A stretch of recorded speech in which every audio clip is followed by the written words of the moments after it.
Moin Moin, hallo und herzlich willkommen zu einem neuen Video hier auf meinem Kanal. Und heute gibt es hier eine Runde Shakes and Fidget.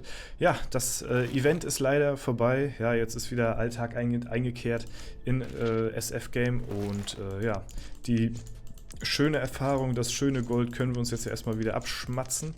Ja, aber trotzdem gucken wir natürlich aufrecht in die Zukunft.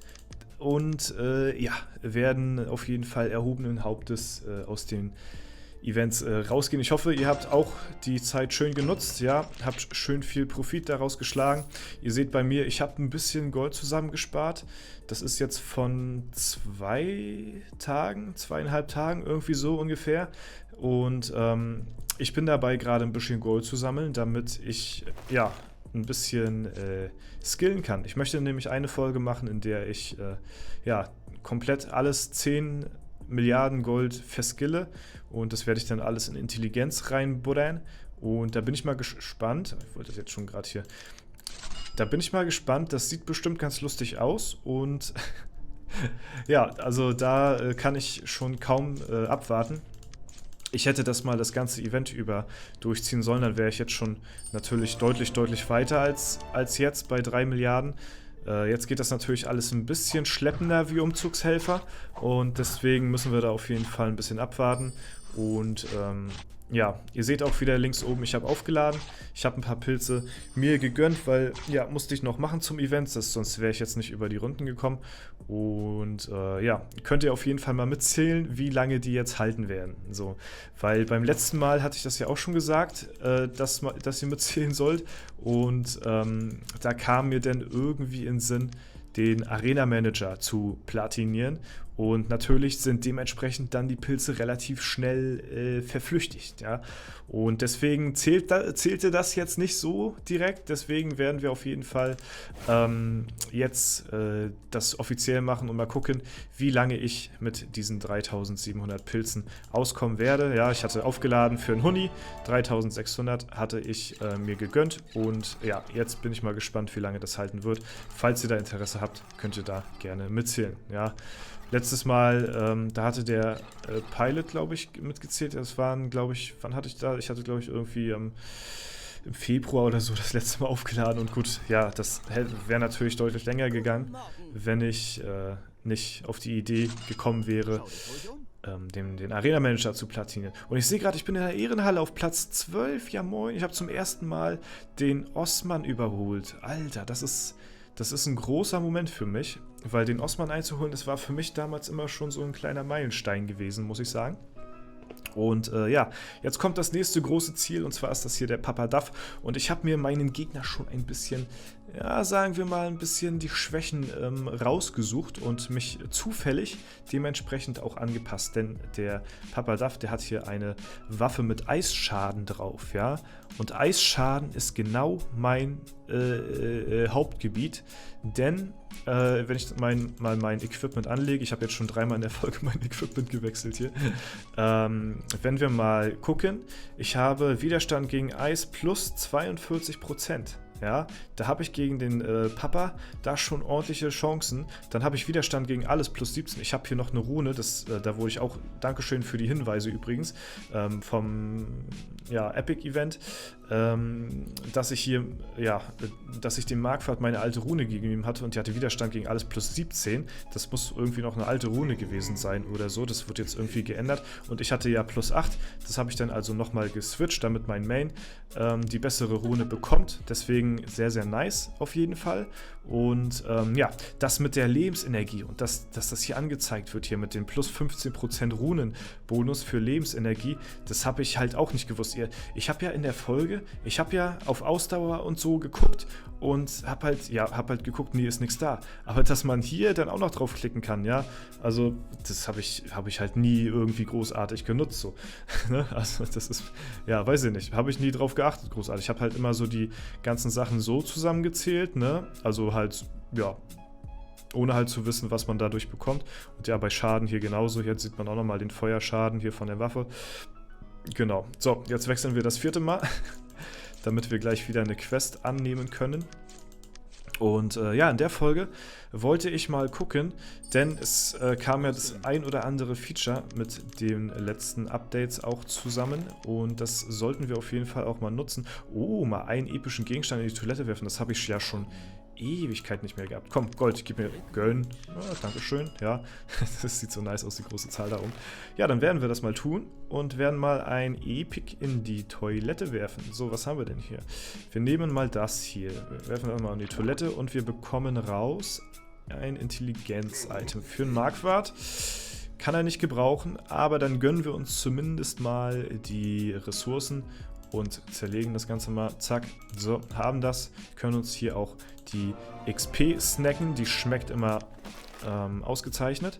Und ja, ich hatte beim Epic Event, hatte ich leider vergessen, auf dem Account hier gleich ein paar Tränke zu blättern. Dass die gleich ein paar Tage dann halten. Im besten Fall bis zum nächsten Epic Event sollte man immer machen. Beim Epic Event die Tränke so gut es geht auffrischen, damit die bis zum nächsten Epic Event halten, weil ich spiele ja sowieso die ganze Zeit mit Tränke. Deswegen ja, wäre es schlauer gewesen, am Epic Event hier noch weiter aufzufüllen. Habe ich leider dummbasselt, ja, habe ich vergessen. Und ja, Zeitmaschine holen wir auch ab. Sehr gut. Und ja, genau, ich wollte, wo wir jetzt gerade bei der Zeitmaschine sind, ich wollte hier das Feature nämlich mal austesten. Und zwar kann man ja jetzt hier die Zeitmaschine füllen. Und das habe ich noch nicht gemacht. Wir haben hier einen Pilzvorrat von 0. Und ich versuche das mal so ein bisschen zu erklären. Hundertprozentig habe ich da auch noch nicht durchgesehen. Falls ich jetzt irgendwas Falsches oder Bullshit laber, könnte mich gerne auch in den Kommentaren nochmal berichtigen. Aber ich habe das so verstanden. Also die Zeitmaschine, die hat ja einen maximalen Speicher von 80 Bonus 20. So, also das heißt, die kann bis zu 100 Alu safen. So, und wenn man jetzt zum Beispiel ein Pilz hier auffüllt, habe ich jetzt, okay, das geht sofort automatisch. Ich dachte, man drückt auf Füllen und dann fragt er einen nochmal, ob man das auffüllt, aber nee, man drückt hier auf Füllen und hat dann ein Pilz hier sofort drinne. So, und jetzt denke ich mal, dass wenn man hier ein Pilzvorrat hat, plus den normalen Speicher und seine Alu nicht schafft, dann zieht er halt den Pilz ab und spielt für euch die 20 Alu oder speichert für euch die 20 Alu, besser gesagt. So, das heißt, wenn ihr einen kompletten Tag verpassen solltet, müssten wir jetzt 5, 6, 7, 8, 9, 10 Pilze in die Zeitmaschine stecken, weil 10 Pilze sind ja 300 Alu. Das heißt 10 Pilze, also wenn ihr die Alu nicht spielen solltet, dann werden die 10 Pilze, die ich jetzt hier reingesteckt habe, abgezogen und er speichert für euch die 300 Alu. So habe ich das verstanden. Falls ihr die Alu, also die Abenteuerlust, spielen solltet und ihr habt hier trotzdem die Pilze reingesteckt, so wie ich das jetzt gemacht habe, dann bleiben die 10 Pilze als Pilzvorrat gespeichert da drinne. So. Und jetzt kann man natürlich sagen, die Pilze sind gewastet, aber ich finde es gar nicht mal so schlecht, muss ich tatsächlich sagen, vorsichtshalber 10 Pilze da reinzupacken. Ja? Man muss dazu sagen, das 11. Bier, das nimmt der wohl nicht mit dazu. Also ein Bier muss man mindestens irgendwie, weil gibt ja das erste ist ja ein Gratis-Bier und das saved er wohl irgendwie nicht. Also der saved halt wirklich nur bis zu 300 Alu, so wie ich das gehört habe. Falls man mal irgendwie, also bei mir ist es wirklich schon sehr, sehr lange her, aber falls man mal irgendwie in Bredouille kommt und das nicht schaffen sollte, seine Alu zu spielen, dann wird man halt durch die Zeitmaschine hier gesaved. Also bei mir kommt es wirklich sehr selten vor, aber es kann ja sein, dass man irgendwie durch irgendwelche Umstände, dass man einfach seine Alu nicht spielt oder nicht ganz schafft und dementsprechend ist es halt immer besser, finde ich persönlich, zumindest 10 Pilze in die Zeitmaschine zu stecken. Einfach nur zur Sicherheit, zum Absafen, so, falls mal irgendwas passieren sollte, irgendwie, ja, und dass man das verpennt oder so, ne? Man weiß ja nie. Und ja, falls man nicht die komplette Alu schafft, also keine Ahnung, wenn man jetzt irgendwie schon 2 Pilze investiert hat beim Barkeeper, gut, dann zieht er halt nur 8 Pilze ab, denke ich mal. Und dann habt ihr trotzdem immer noch 2 Pilze hier als Vorrat drinne. So denke ich mal, dass das so sein wird und ich denke auch mal, dass das so ist.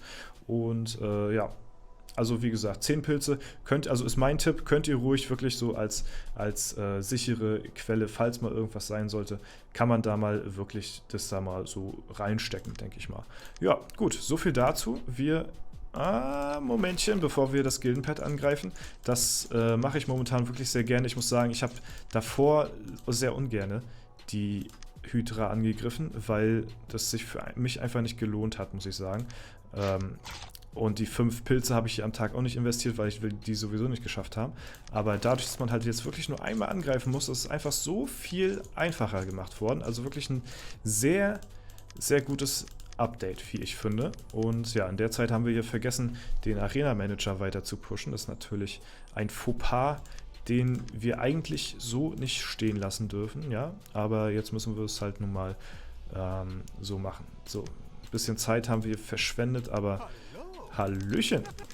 Ja, da denke ich mal, kommen wir noch einigermaßen mit klar. So, in den Kessel damit. Das ist sehr nice. Weg damit und weg damit. Zack. So, Gürtel habe ich hier schon Ewigkeiten nicht mehr dran gehabt. Ein paar Epics habe ich hier noch irgendwie rumliegen so. Hier habe ich auch noch 1 rumliegen und ja. Jetzt müssen wir erstmal hier alles auf 2,5 bringen, bevor wir hier weiter reden hier. Zack. So, haben wir erstmal das Wichtigste soweit geklärt hier. Und wir können ein 5. Mal unser Equipment wechseln hier. Und dann auch dahinterher gleich ein 6. Mal. Oh, warte mal. Jetzt haben wir Papa Duff hier als Gegner. Da bin ich mal gespannt jetzt. So, ich habe schon ein paar Mal gegen ihn gewonnen. Und das Gute ist, der ist ja nur ein paar Plätze, also der ist, glaube ich, 2 Plätze über mir oder so. Ich weiß nicht ganz genau. Aber weil der von der Ehre so weit weg ist, bringt er mir halt immer 200 Ehre, wenn ich gewinne. So, es ist immer noch ein schwerer Gegner. So, vor allem den Krieger so, ne? Relativ schwer. Schlechtes Beispiel. Jawohl, Alter, nice. Ich habe schon gedacht, ja, der Kritte 2-mal ist vorbei. Aber wir haben am Ende des Tages gesiegt und das ist natürlich sehr nice. Wenn wir natürlich so schelmisch sein sollten, dann könnte man sich jetzt natürlich künstlich hochpushen. Das heißt, wir könnten den Papa Duff hier abfarmen für Pilze und die ganze Zeit angreifen, weil wir verlieren ja keine Ehre, weil wir so weit weg sind von ihm, von dem Ehrenabstand her. Also wir könnten uns relativ schnell hochboosten auf sein Niveau, aber das ist halt ein künstlicher Push und das will ich. Ich will einen natürlichen Push haben, damit ich da auch mir den Platz verdiene, sozusagen, ne? Ja, gut, so viel dazu und ich denke mal, ja, wenn ich den hier sehe in der Rangliste, werde ich ihn mal natürlich des Öfteren mal angreifen. Wir kontern ihn sehr gut aus, vom Equipment her, Goldbonus hier, ja, Lebensenergie hat er ein bisschen, oder warte mal, kann man das hier auch sehen? Plus 4% Runenbonus auf Ausdauer, ja, okay, also 4% insgesamt. Goldbonus, Widerstände, kann man die hier auch sehen bei ihm? Nee, vielleicht hat er auch gar keine. Ja, er hat hier gar keine. Hat hier irgendjemand Widerstandsrunen? Ja, er hat Widerstand. Kann man das hier sehen? Nee, kann man wahrscheinlich an den Gegnern hier nicht sehen, aber man kann sich ja trotzdem hier so ein bisschen angucken. Hier, zack, der hat zum Beispiel Widerstand gegen Eis. Ich weiß gar nicht, was haben wir eigentlich für einen Schaden hier? Das war Feuerschaden, ne? Ja, okay. Nee, das kann man bei den Gegnern nicht sehen, aber bei einem selbst kann man das dann hier unten sehen, wenn man das Equipment angelegt hat, die Widerstände. Und ja, soweit meine Pläne hier. Wir werden uns so langsam aber sicher hochkämpfen. Ja, ich freue mich schon. Und es hat sich gelohnt. Ich denke mal, es hat sich gelohnt, so mit ein paar Pilze hier zu investieren in den Arena-Manager. Das hat uns schon gut weit nach vorne gebracht. Und ja, das war's soweit. Ich hoffe, es hat euch gefallen. Jetzt bin ich raus. Ja. Ich wünsche euch noch einen schönen Tag. Vielen Dank fürs Zuschauen. Haut rein und bis zum nächsten Mal.